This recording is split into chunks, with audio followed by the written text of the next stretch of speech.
اس سے اندازہ ہوا کہ اختلاف رائے اگر اہل اللہ یا علماء سے ہو جائے اور ہو دیانت یعنی حجت بھی ہو کوئی مذاق نہیں، لیکن بے ادبی یا تمسخر یا تضحیق یہ کسی حالت میں جائز نہیں، اس لیے کہ بہرحال وہ عالم دین ہے جس سے آپ اختلاف کر رہے ہیں، اس کا مقام اور منصب نیابت رسول کا ہے، وہ نائب رسول ہے، اس کی عظمت واجب ہوگی۔ آپ امام ابی حنیفہ کے فقہ پہ عمل کرتے ہیں، 50 مسئلوں میں خلاف کرتے ہیں امام شافعی، لیکن ادنا درجے میں بے ادبی ذرہ برابر امام شافعی رحمہ اللہ کے قلب میں نہیں آ سکتی مومن کے، اس لیے کہ جیسے امام ابی حنیفہ واجب التعظیم ویسے امام شافعی واجب التعظیم، دونوں آفتاب اور مہتاب ہیں دین کے، دونوں سے نور حاصل ہو رہا ہے، برکت حاصل ہو رہی ہے، تو کس طرح سے جائز ہے کہ ادنا درجے کی گستاخی؟ تو گستاخی کرنا جہالت کی علامت ہے، استہزاء کرنا جہالت کی علامت ہے۔ موسیٰ علیہ السلام نے جب نصیحت کی ہے قوم کو اور فرمایا کہ یہ فلاں مقتول زندہ ہو جائے گا اگر بچڑے کا ذبح کر کے اس سے ملا دو، تو بنی اسرائیل کہتے ہیں کہ اتتخذنا ہزوا،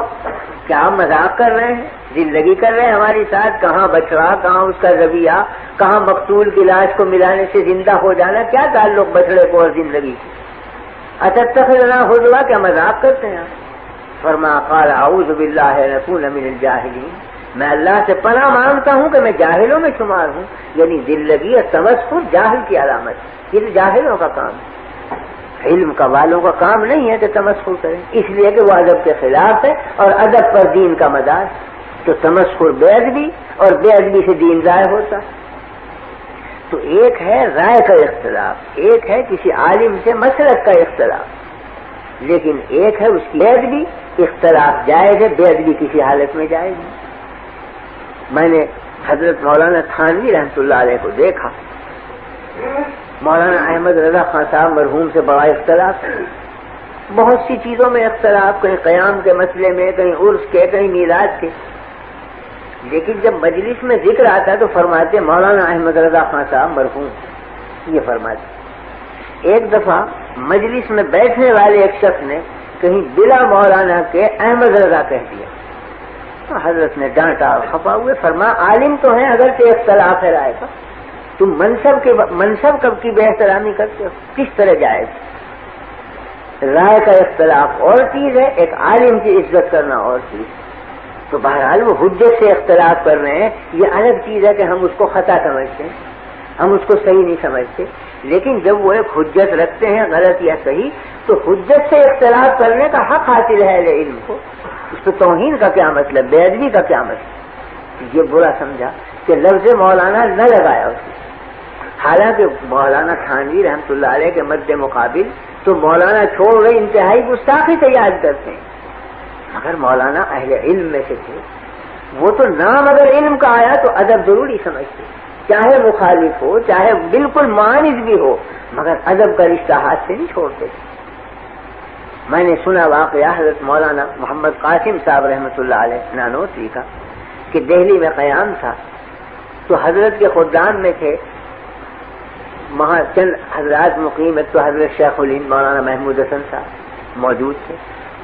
دوسرے شاگرد مولانا احمد حسن صاحب محدث امروہی وہ بھی وہاں موجود تھے، حاجی امیر شاہ خان صاحب مرحوم وہ بھی حضرت کے خدام میں تھے، وہ بھی موجود تھے۔ تو مولانا احمد حسن صاحب مرحوم نے اپنے ہمجولیوں میں بیٹھ کر یہ فرمایا کہ بھائی دلی میں لال کنویں کی مسجد کے جو امام ہیں ان کی قرات بہت اچھی ہے، تو چلو کل صبح کی نماز ان کے پیچھے پڑھیں گے، قرآن شریف بہت اچھا پڑھو۔ تو شیخ الہند رحمۃ اللہ علیہ نے غصے میں فرمایا کہ تمہیں شرم نہیں آتی بغیر، وہ ہمارے حضرت نانوتوی کی تکفیر کرتا ہے وہ امام، ہم اس کے پیچھے نماز پڑھیں گے، جب وہ حضرت مولانا کو کافر کہتا ہے ہم نہیں پڑھیں گے ایسے شخص کے پیچھے نماز، اور کوئی ذرا سخت لہجہ اختیار کیا۔ یہ جملے حضرت نانوتوی کے کان میں پڑے، تو اگلے دن حضرت نانوتوی رحمۃ اللہ علیہ ان سب شاگردوں کو لے کر اسی مسجد میں پہنچے صبح کی نماز پڑھنے کے لیے، اسی امام کے پیچھے جا کے نماز پڑھی۔ نماز کا جب سلام پھیرا تو چونکہ لوگ اجنبی تھے یہ،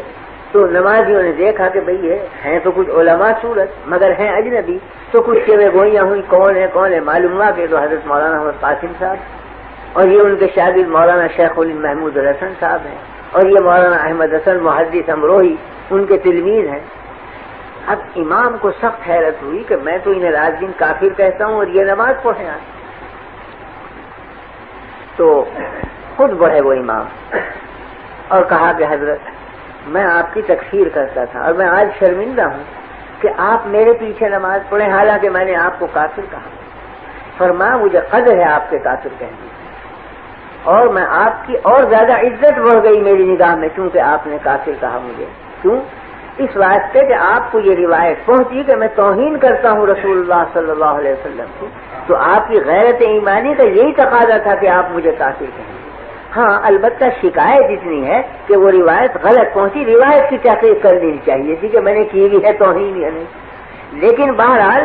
تکفیر کی بنا ہے توہین رسول، اور توہین رسول جو مسلمان سنے گا تکفیر واجب ہے کرنا، کہ وہ کافر کہے وہ دائرہ اسلام سے خارج ہو گیا جو توہین کرے نبی کریم صلی اللہ علیہ وسلم کی۔ تو فرمایا میرے دل میں قدر ہے آپ کی قوت ایمانی کی کہ آپ نے مجھے کافر کہا، اس لیے کہ آپ کو یہ خبر پہنچی کہ میں توہین رسول کرتا ہوں۔ ہاں شکایت اتنی ہے کہ آپ تحقیق کر لیتے کہ یہ خبر صحیح ہے یا غلط، تو میں عرض کرنے یہ آیا ہوں کہ یہ خبر غلط ہے اور میں خود اس شخص کو دائرہ اسلام سے خارج سمجھتا ہوں جو ادنی درجے میں بھی توہین کرے نبی کریم صلی اللہ علیہ وسلم کی۔ اور اگر آپ کو یقین نہ آئے اور آپ سمجھتے ہیں میں کافر ہوں، میں اب آپ کے ہاتھ پر اسلام قبول کرتا ہوں، اشہد ان لا الہ الا اللہ و اشہد ان محمد رسول اللہ۔ وہ امام قدموں میں گرا، بچھا جاتا ہے بیچارہ۔ تو بات صرف یہی تھی کہ ان حضرات کے دلوں میں تواضع للہ اور ادب مع اللہ اس درجہ بڑھا ہوا تھا کہ نفسانیت کا جیسے شائبہ نہ رہا ہو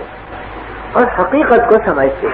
کہ استہزاء یا تمسخر یا بے ادبی یہ تو بجائے خود ہے، بے قدری تک بھی نہیں کرتے تھے اپنے معاندوں کی، بلکہ صحیح محمل پر اتار کر یہ کہتے تھے کہ یہ جو ہمیں کافر کہتے ہیں یہ بھی ان کی قوت ایمانی کی دلیل۔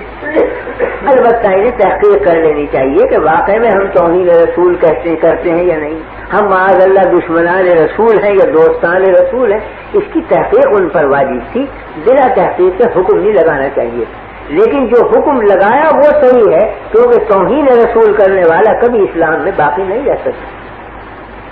تو میرے حرض کرنے کا مطلب یہ تھا کہ تعدب اور ادب یہ بنیاد ہے دین کی،